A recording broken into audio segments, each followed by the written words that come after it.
Véronique Ovaldé qui est avec moi. Bonjour Véronique Ovaldé. Bonjour Muriel. Alors Véronique va nous lire un texte merveilleux qu'elle a écrit pour le colloque Gypsy, qui n'est pas dans le livre, mais elle va nous permettre de le mettre sur le site de Gypsy pendant 6 mois à peu près. Voilà, donc vous pourrez le revoir et le relire parce qu'il est absolument formidable. Elle ne va pas le lire en entier, mais elle va nous en lire une partie. Et moi, je la lance sur « Dépasser les frontières des hommes, c'est tellement, tellement dangereux. Tu as outrepassé, tu as désobéi. » Et elle va nous parler de Nina Simone. Merci. Alors en effet, là, c'est une forme un peu particulière, un peu différente des autres formes qui ont lieu pendant le colloque. Et donc voilà, c'est une forme transgressive, on va dire déjà. Il y a la stridence des martinets et l'air immobile, parfaitement immobile de cette fin d'après-midi. On perçoit pourtant un frémissement, un léger tremblement de la lumière qui a troublé le calme parfait de cette fin d'après-midi dans les couloirs de la villa, ta villa de Provence, au milieu des pins et des cigales et du soleil et de l'odeur écœurante de la mer, ta villa de Provence si loin des United Snakes of America. Tu déambules lentement, pesamment, très légèrement vacillante. Tu portes une djellaba noire brodée de fils d'or, à moins que ce ne soit un boubou en wax multicolore. Ça brille, ça crée de petits éclats sur les murs comme une boule à facettes. Aujourd'hui, ce sera poussière et gin tonic, lithium et calme plat. Tu te tiens droite. C'est ça le plus important. Ne plus avoir peur de rien. Tu n'as plus peur de succomber à la peur. Tu pourrais te mettre à hurler si seulement. Je vois s'inscrire dans la lumière ton corps massif, dévasté, épuisé et sublime. On dirait une vieille bête qui n'a plus peur en cet instant, ni peur de la mort, ni peur de la maladie, de la pauvreté, de la solitude, du manque d'amour ou du délabrement. Tu n'as plus peur de rien. C'est l'entrelacement magique et empoisonné du gin tonic, des médicaments et d'un jour de soleil. Il s'agit de mettre un point final à ta partition. Tu es si fatiguée. Tu n'es plus la sainte patronne de la rébellion, ni la petite fille de 3 ans qui joue du piano à l'église, sage dans sa robe sage et blanche. Tu n'es plus la tueuse, tu n'es plus la sacrifiée, tu n'es plus la chamane, tu n'es plus Eunice ou Nina, tu n'es plus la mère de Lisa ou la femme du terrible Strout. Tu n'es plus Docteur Simone, ou plutôt, tu es toutes ces femmes, toutes ces filles à la fois, comme autant de pelures sombres abritant un cœur blessé, des pelures fines comme des pétales de bougainvillée qui n'arrivent pas à protéger ce cœur blessé et noir. Mais tu ne seras pas sauvée, ma belle, tu ne seras pas sauvée. Parce que les martinis, ma belle, ont remplacé le verre de lait sur le coin du piano et les martinis n'ont jamais sauvé personne. Parce que les robes à paillettes ont remplacé les petits cols en broderie anglaise et les paillettes n'ont jamais sauvé personne. Parce que la nuit est à couleur, Little Blue Girl, tu ne seras pas sauvée, parce qu'ils veillent tous à ce que ça ne s'arrête pas, et ça ne s'arrête pas, alors que certains matins c'est impossible, il faudrait cesser.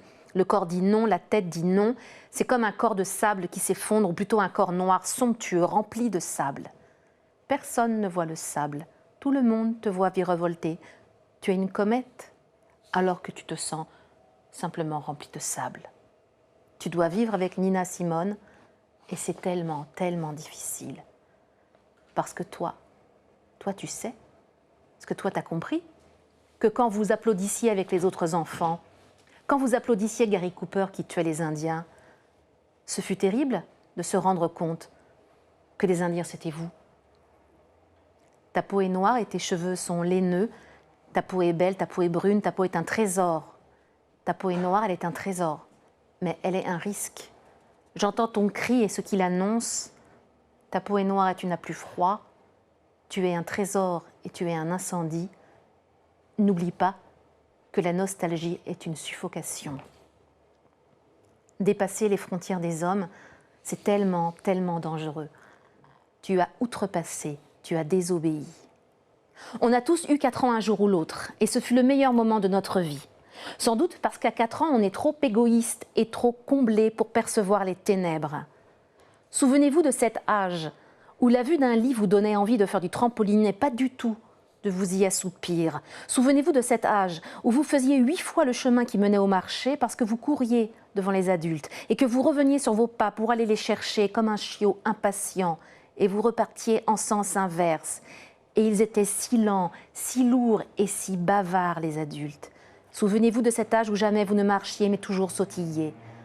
Souvenez-vous de cet âge où construire un château de sable vous demandait un tel degré d'implication que vous étiez quasiment désespéré à l'idée de sa nature périssable.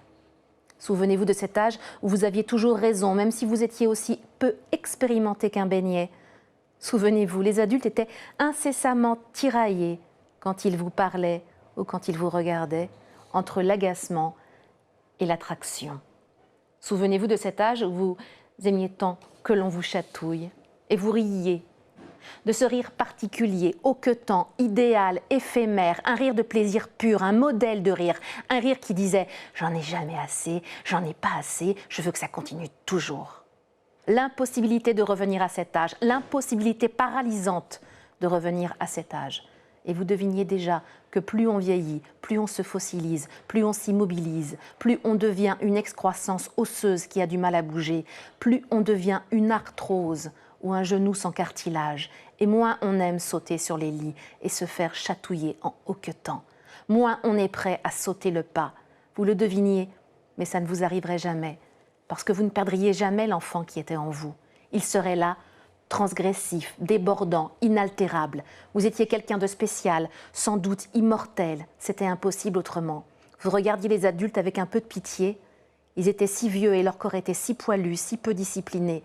Le vôtre était une flèche, quelque chose qui traversait l'espace avec agilité, avec une forme de ferveur, quelque chose de lisse, de soyeux, d'odorant. Vous étiez parfait. Les adultes, d'ailleurs, vous le disaient. Les adultes aiment tellement les enfants, ils aiment les toucher, les embrasser, ou du moins les femmes. Vous l'aviez remarqué, les hommes aiment leurs propres enfants et rarement ceux des autres. Ce n'était pas un problème. Vous pensiez que vous resteriez toujours ainsi. Vous le saviez, vous étiez si mignonne. Tout le monde le disait. Vous ignoriez que les mammifères sont programmés pour aimer leur progéniture et tout ce qui ressemble de près ou de loin à une progéniture de mammifères. Ne les voyiez-vous pas s'extasier devant des chatons ou des bébés phoques ? Cela ne vous alertait pas. Vous continuiez de sauter sur les lits et de danser en ayant l'impression d'être une ballerine, la grâce incarnée, la beauté absolue, et personne ne vous détrompait. Vous aviez 4 ans. Vous étiez une petite chose anglaise, malléable et aux possibles infinis. D'ailleurs, plus tard, vous seriez tout à la fois danseuse, gonfleuse de ballons, magicienne, agente secrète et concertiste. Voilà, ce sera tout.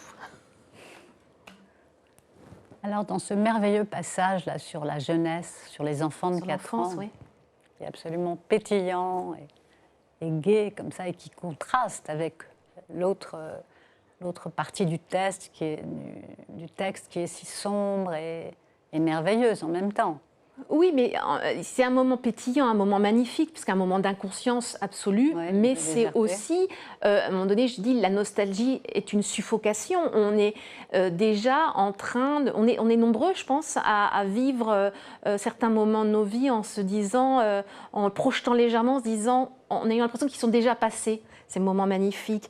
Et l'enfance, il y a quelque chose, évidemment, une flamboyance toute particulière et qui est dans son caractère si éphémère, qui est quelque chose de tragique en fait. C'est tragique parce qu'on l'a perdue ?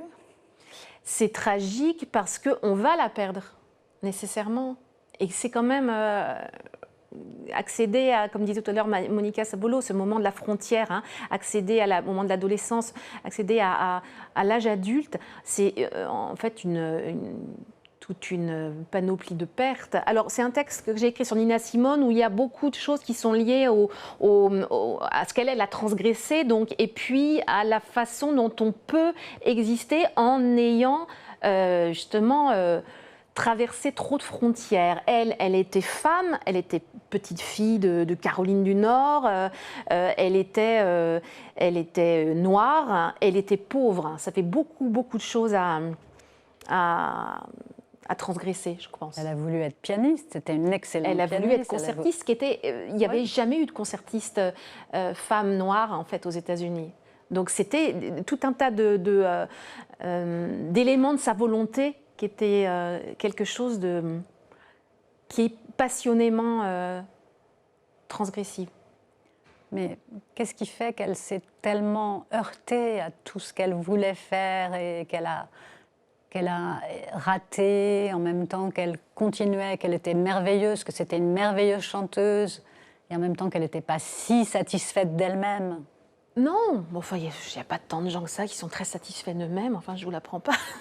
Donc je pense qu'elle avait quelque chose à la fois, c'était une vraie reine, et je pense qu'elle avait cette conviction qu'elle était à la fois l'une des plus grandes pianistes de la planète, et en même temps, elle était brisée en mille morceaux. C'est pour ça que je parle du tas de sable à l'intérieur. Vous savez, cette chose qu'on donne à voir de soi, où on a l'impression qu'on peut donner quelque chose, parce que c'est très important pour se maintenir droit, quelque chose qui est de l'ordre, en effet, de la pétillance dont on parlait, et puis qu'à l'intérieur, évidemment, ça n'a rien à voir, mais ça nous permet quand même de tenir droit. Et il y a quelque chose chez elle, en effet, de brisé, il y a quelque chose de la fracture, il y a quelque chose de la décision de faire un pas de côté par rapport à ce qu'elle était censée devenir, où elle, sans doute, elle aurait simplement accompagné à l'église, au piano, les petites filles de son village.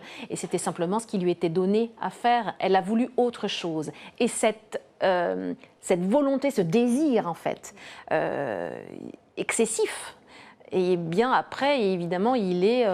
mais comme on le voit dans la littérature depuis tellement de siècles, il a quelque chose évidemment, comme je disais, tragique, de mortel, évidemment. Sauf qu'elle a quand même transmis quelque chose à sa fille.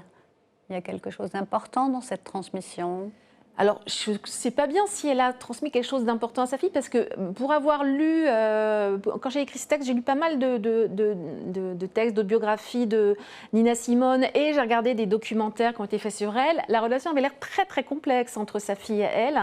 Elle est quand même partie sans sa fille pour retourner en Afrique. J'y retournais, aller en Afrique et s'y installer et espérer redevenir cette femme africaine des origines.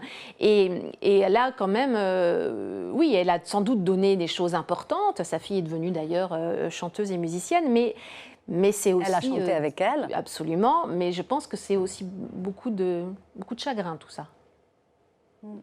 Beaucoup de chagrin. Mais peut-être aussi par rapport à ses parents, à qui elle cachait oui. Au début, qu'elle faisait ça. Oui, parce qu'évidemment, c'était quelque chose de... Alors ça, dans la transgression, là, on est en plein dedans. Elle chantait dans des clubs, et là, ça aurait été inadmissible pour des gens comme ses parents, particulièrement pour sa mère, qui était tellement religieuse. Et donc, évidemment, le poids du secret, on en parle souvent, mais ce poids-là, c'est quand même... terrible. Et c'est terrible, en même temps, en le disant, je me disais, il y a un poids terrible, évidemment, avec le secret, mais il y a aussi un goût du secret. C'est qu'on prend goût, après, à cacher les choses. Et donc, on prend goût à cacher les choses et à se cacher des autres. Oui, parce qu'elle leur cachait qu'elle faisait ça, mais elle leur donnait de l'argent. Et elle ne donnait pas l'origine de l'argent. Et le jour où sa mère a appris d'où venait l'argent, elles se sont fâchées. Bien sûr. Mais elle devinait évidemment qu'il y aurait fâcherie.